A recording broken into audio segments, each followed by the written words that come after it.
Сәлеметсіздер ме, білім алушылар? Көңіл күйлеріңіз қалай? Рахмет. Олай болса, бүгін біз сабақта кім бар, жоғын тексеріп өтейік. Ақниет, сабақта кім бар, жоғын айтамыз? Сабақта бәрі түгел. Рахмет, барлығымыз түгеліміз. Біз үш топқа бөлініп отыр екенбіз. Олай болса, біздің тобымыздың атаулары қажет бізге. Әр топтан бір-бір студенттен келіп, мына жерде тұрған стикерден алып, топ атауларын белгілей қояйық. Келдер Ақниет, Бибінұр, топ басшысы. Жеңіс. Ал бір-бірден кезекпен ала қойыңдар.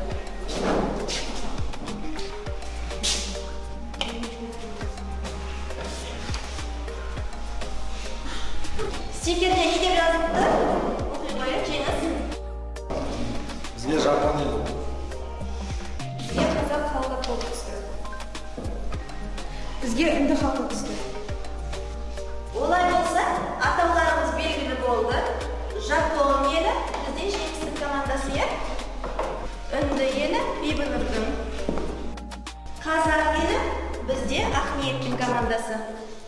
Енді орындарыңыздан топ басшылары тұрып, әр топқа сол салттың дәстүрімен амандасайық. Қазақ халқы немесе төс қағыстырып амандасады. Үнді халқы көкірегіне қолдарын қосып, былайынан амандасады. Халқы бас иіп амандасады. Ал балалар, бізге үй тапсырмасына қандай тақырып берілді? Мейіржан? Дұрыс айтады, балықтан сүбе алу. Үй тапсырмасын біз үш әдіс арқылы қайталайтын боламыз. Бірінші, Прикерс картасы арқылы элективті тест. Алдарыңызда тұр, сол арқылы тесттерге жауап беретін боламыз. Ал студенттер, біз Флипперс картасы арқылы сұрақтарға жауап беретін боламыз. Мен ұялы телефонмен скайнер арқылы сіздердің дұрыс және бұрыс жауап бергендеріңізді атайтын боламын. Бірінші сұрақ, балық сүбесі дегеніміз не? Ал Ақылбек, Кеңес, Қырғызбай, Ержан, Махатов, Тұрсын, Аманжол барлығында дұрыс жауап.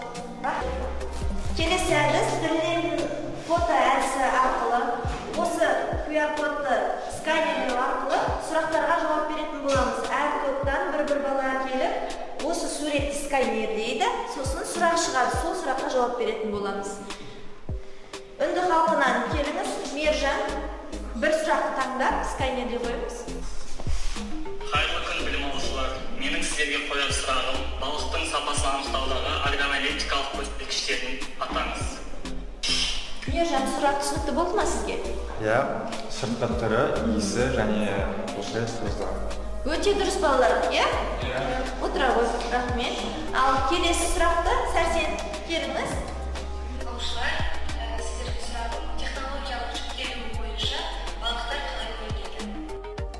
Сұрақ түсінікті болса, жауап беріңіз. Түрі қақталған, мұздатылған, маринатталған және ысталған жартылай фабрикаттар.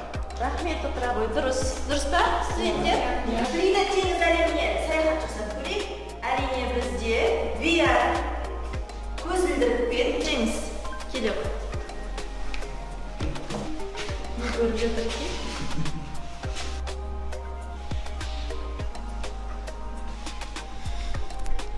Ал Жеңіс аяулым, егер көзілдірікмен не көрдіңіздер, бізбен бөлісіңіздер. Теңіз әлеміне бір саяхаттағандай болды. Теңіздің ішінде барлығы акула, адамдар.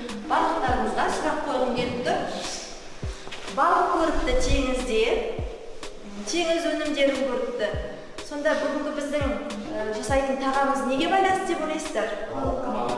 Әрине, теңіздегі балықтар, сонда біздің тақырыбымыз қандай болады? Балықтарымыз. Ал балықтарда біз қандай тағам? Қалай жасаймыз балықтардан тағамды? Стейк дайындауға болады, сосын котлет дайындауға болады. Және балықтан ыстырып тағам дайындаймыз. Бүгінгі жаңа сабағымыздың тақырыбы балықтан ыстырып тағам дайындау. Біздің алдымызға қоятын мақсатымыз дәптерді ашып жазып алайық.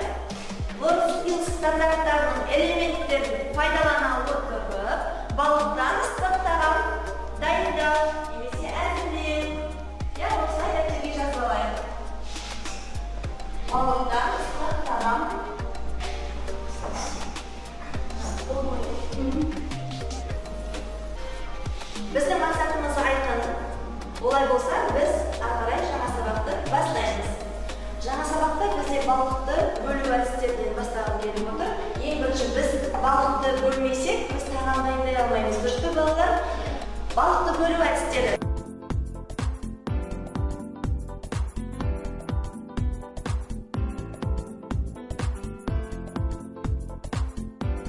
Дайындалады екен. Ал студенттер, біз work skills-ның қандай жолдарын білеміз? Ең бірінші қандай термин есімізге түседі? Амина? жұмыс орнын дұрыс ұйымдастыру. Оның тағы орыс тілінде қалай болады, Жанна? Правильно выбрать рабочее место. Рахмет, дұрыс. Рахмет, дұрыс. Бізде осындай техник сөздерді work skills стандарттарында пайдаланып келеміз. Әрі қарай, кім айтады? Егер тұрмыз, жеңіс. Тарелке ақ түсті дөңгелек пішінді 32-31 см болуы қажет. Стандарт бойынша 31-32 см. Дұрыс, правы. Мержан? Берілген уақытта жұмысты аяқтау. Дұрыс. Өте жақсысыңдар студенттер. Берілген мерзімде біз тағамды ұсынып үлгеруіміз керек. Бүгінгі сабақта модуль 4-ші балықтан ыстық тағам даярлау. Біздің модуліміз 4-ші. Яғни қалай дайындаймыз оны? Стандарт бойынша қалай жұмыс жасаймыз?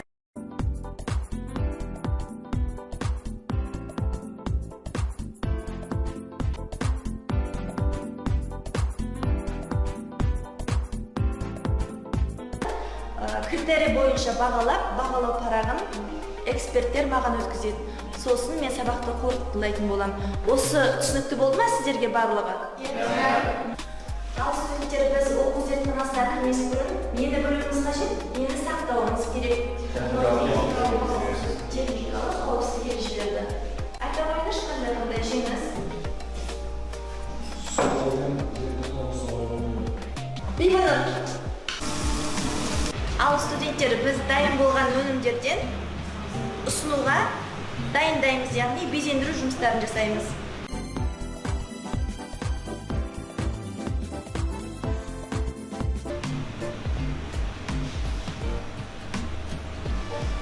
Мен сіздерге балықтан ыстық тағам дайындау тәсілін барлығын көрсеттім. Өздеріңіз көргендей, қазір сіздерге менің қадағалауымсыз эксперттердің бақылауымен сіздер жұмысты жасайсыздар. Сіздерге сәттілік тілеймін. Дайынсыздар ғой? Олай болса, сәттілік.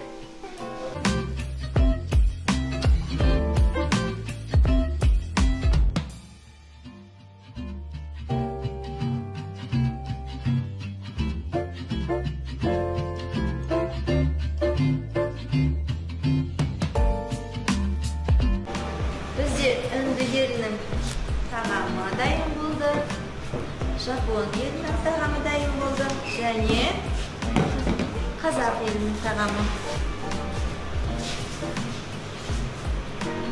Бағалау парағын маған берсеңіздер, мен соған қарап қорытынды балл шығарсам. Рахмет сіздерге көп-көп. Зертханада болған сарапшылардың қорытындысымен мен сіздердің үйге тапсырманың қорытындысын бірге қосып, сіздерді бағалағым келіп тұр. 90 балл мен 100 балл арасындағы сіздердің бағаларыңыз бүгін.